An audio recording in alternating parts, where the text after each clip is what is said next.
Jalaluddin Rumi আপনার নাম জানেন। তিনি যাচ্ছিলেন একটি জঙ্গল দিয়ে, সেখানে দেখলেন একটা মোটা সোটা তিতির পাখি। তিনি পাখিটাকে ধরলেন, এরপর সিদ্ধান্ত নিলেন, মানে সিদ্ধান্ত নিচ্ছিলেন তিতির পাখিটাকে কি ঝলসে আগুনে ঝলসে খাবেন নাকি এটাকে রান্না করে খাবেন। তিনি চিন্তা করছিলেন। তিতির পাখি কোনোভাবে বুঝতে পারলো যে তিনি তাকে জবাই করে খাবেন, কিছু একটা প্ল্যান করছেন। তিতির পাখি তাকে লক্ষ্য করে বলে উঠলেন যে মাওলানা, আপনি তো চিন্তা করছেন আমাকে জবাই করে খাবেন, কিভাবে খাবেন সেটা নিশ্চয়ই প্ল্যান করছেন। আপনার জীবনে কি গোশত আপনি কম খেয়েছেন? আমাকেই খেতে হবে এই প্ল্যান কেন করছেন? বরং আমাকে ছেড়ে দেন, আমি আপনাকে 3টি উপদেশ দেব। মাওলানা রুমি চিন্তা করলেন, ভালোই তো, আচ্ছা আমাকে তুমি বলো। বলে না, আমাকে ছেড়ে দিতে হবে, তাইলে কেবলমাত্র আমি আপনাকে উপদেশ দেব। বলে তোমাকে ছেড়ে দিলে তারপরে তো তুমি চলে যাবে, এরপরে তো তুমি আমাকে ফাঁকি দেবা, তা হবে না, তুমি আমাকে উপদেশ দাও। বলে আচ্ছা ঠিক আছে, আপনি আমাকে ধরে রাখেন, একটা উপদেশ ধরা অবস্থায় দিয়ে বাকিগুলো আমাকে ছেড়ে দিয়ে। বলে আচ্ছা বলো। বলে প্রথম উপদেশ হলো, তোমার বন্ধু বান্ধব, আত্মীয় স্বজন, পাড়া প্রতিবেশী, পরিচিতরা তোমার কোনো ভালো কাজ দেখলে, আপনার কোনো ভালো কাজ দেখলে তারা হতে পারে আপনাকে বিভিন্নভাবে ক্রিটিসাইজ করবে, আপনাকে বিভিন্নভাবে জ্বালাতন করবে, কথা দিয়ে অথবা আচরণ দিয়ে। আপনি ওইদিকে একেবারে ভ্রুক্ষেপ করবেন না। আপনার জীবনে যে গোল আছে, লক্ষ্য আছে, উদ্দেশ্য আছে, সেটা নিয়ে আপনি কন্টিনিউ চলতে থাকবেন। তাইলে at the end of the journey আপনি সফলতা অর্জন করতে পারবেন। মানব চিন্তা করেন, আরে পাখি তো বিউটিফুল অ্যাডভাইস দিচ্ছে, ভালোই তো, আর চমৎকার তো। বলে বাকি 2টা কিন্তু দেবো না, কি করতে হবে? ছেড়ে দিতে হবে। ও আচ্ছা ঠিক আছে, যাও ছেড়ে দিলাম। এখন গাছের ডালে গিয়ে পাখিটি বসল। বসার পর পাখি বলল যে, এবার তিনি বললেন তাহলে দ্বিতীয় উপদেশ যাও। বলে দ্বিতীয় উপদেশ হচ্ছে, আপনার জন্য অতীত নিয়ে কোনোদিনই কি করবেন না, অতীত নিয়ে কোনোদিন আফসোস করবেন না। যা চলে গেছে সেটা নিয়ে আফসোস করবেন না, বরং প্রেজেন্ট নিয়ে বাঁচুন, ভবিষ্যৎ নিয়ে পরিকল্পনা করুন। যেমন ধরেন, এখন আপনাকে একটা ঘটনা বলি। এই যে আমার পেটে খুবই দামি 2 কেজি মূল্যবান পাথর ছিল, খুবই দামি। এইটা যদি আপনি আমাকে ধরে রাখতেন এবং জবাই করতেন, ওই পাথর আপনি পেলে আপনার 14 গোষ্ঠী বসে বসে খাইতে পারতো রাজার মতো করে। এই যে আপনি এটা বড় ভুল করেছেন। এটা শোনার পরেই তো রুমির মাথা গরম।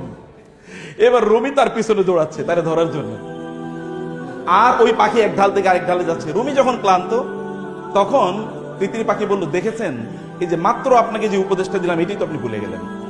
আমি না বলেছি অতীত নিয়ে আপনি কোনো টেনশন করবেন না? তা আপনি তো অতীত নিয়েই পড়ে আছেন।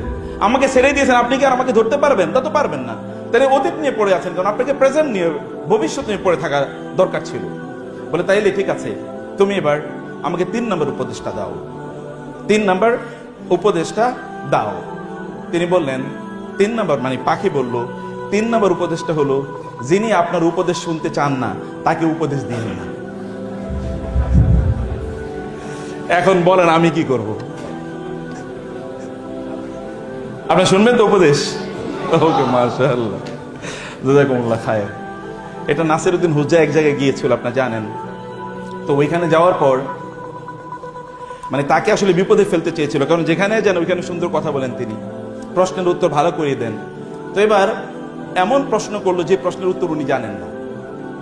এখন লোকেরা চিন্তা করলো যে আপনারা কি এখানে মোটামুটি সবকিছু জানেন? বলে হ্যাঁ, আমরা মোটামুটি জানি। আচ্ছা ঠিক আছে, উনি যে প্রশ্নটা করেছেন এই প্রশ্নটার উত্তর কারা কারা জানেন?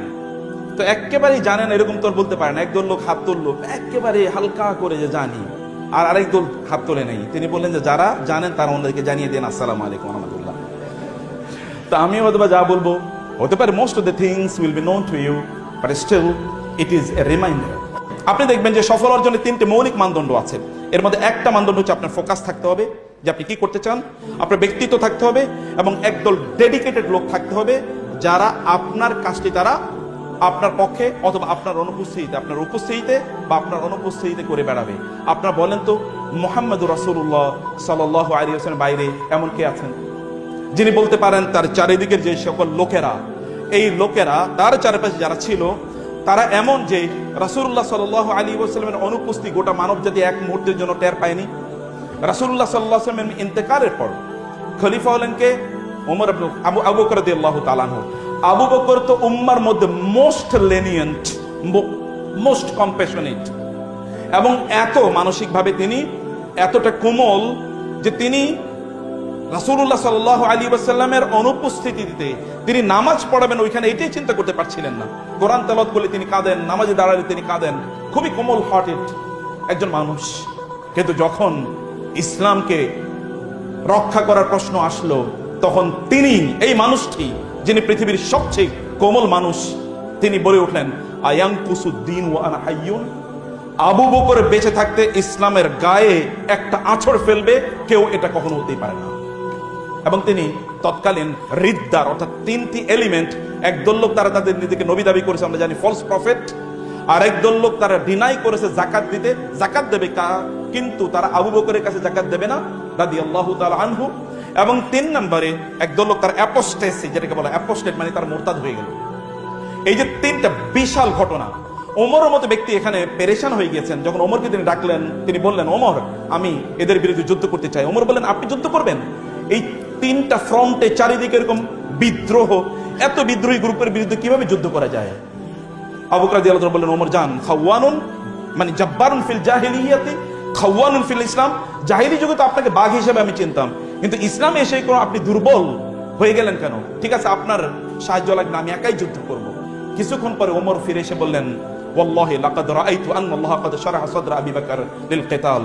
আল্লাহর কসম করে বলি, আবু বকর, আমি যখন ফিরে যাচ্ছিলাম তখন আমার অন্তরে এরকম ইলহাম হলো যে আল্লাহ তাআলা আপনার হৃদয়টাকে যুদ্ধের জন্য প্রশস্ত করে দিয়েছেন। অতএব you are right, you are on the right front, আমি আপনার পক্ষে আছি, যুদ্ধ করব। এরকম একজন ব্যক্তি। আপনি বলেন তো, রাসূলুল্লাহ সাল্লাল্লাহু আলাইহি ওয়াসাল্লাম ইন্তেকালের পর তার চারপাশে যত লোক ছিল, যতজন ছিল, তাদের অবস্থা কি ছিল?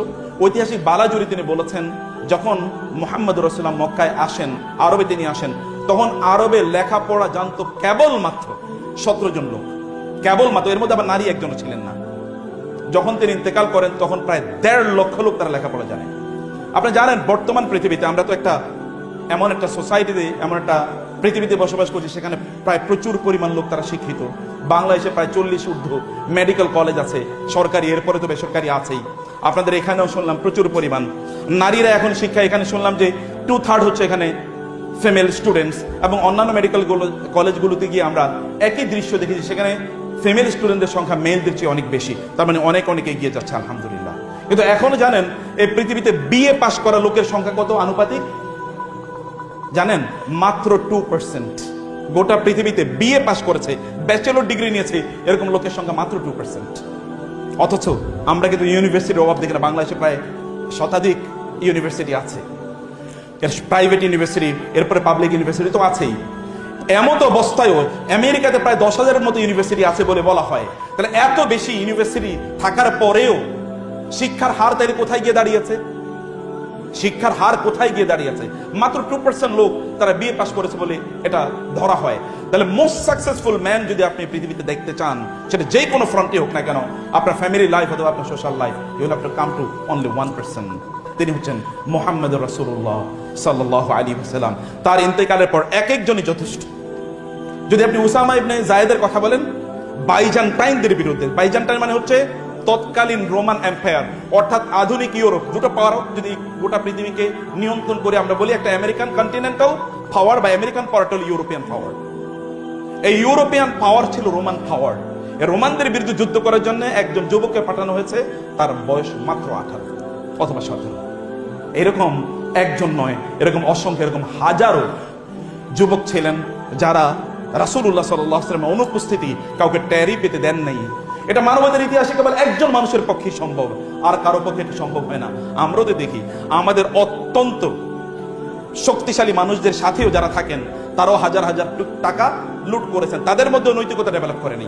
আমাদের আশপাশেও এরকম অসংখ্য সিনারিও আছে, অসংখ্য লক্ষ লক্ষ এরকম ঘটনা আছে যেখানে মানুষদের মধ্যে আমরাই কোনো ইম্প্যাক্ট তৈরি করতে পারিনি, তিনি কেমন ইম্প্যাক্ট তৈরি করেছেন।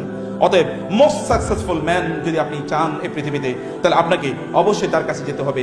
মাইকেল এইচ হার্ট তো সেই কথাই বলেছেন, my ranking of Muhammad to lead the list of the most influential man on আর্থ।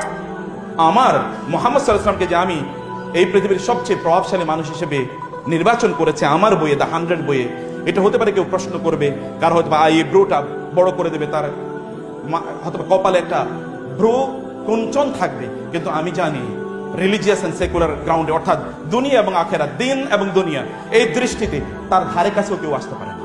রাসূলের জীবন সম্বন্ধে যতটুকু আপনাদের সামনে বলতে পেরেছি, এটা হচ্ছে বিশাল মহাসমুদ্রের এক ফোঁটা পানির চেয়েও কম। কাজ হলো তার জীবনী পড়া। আপনারা একটা বই পড়বেন।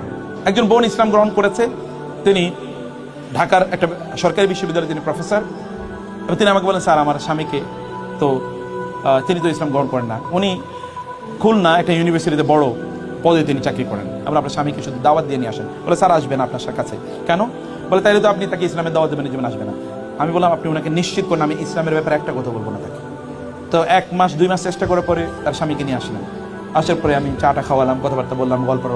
আমি শুধু একটা দাওয়াত দিই। আমি এর আগে একটা রাসূল ইসলামের একটা জীবনী বই আইনে রেখেছি, আমার খুব প্রিয় একটা বই। রাসূলের জীবনীতে অনেক বই আছে, আমি যেটাকে পছন্দ করি এই বইটা এনে রেখে আমি বললাম, আপনাকে আমি বইটা হাদিয়া দিলাম, আপনি বইটা পড়বেন, আমার আর কোনো চাওয়া নেই।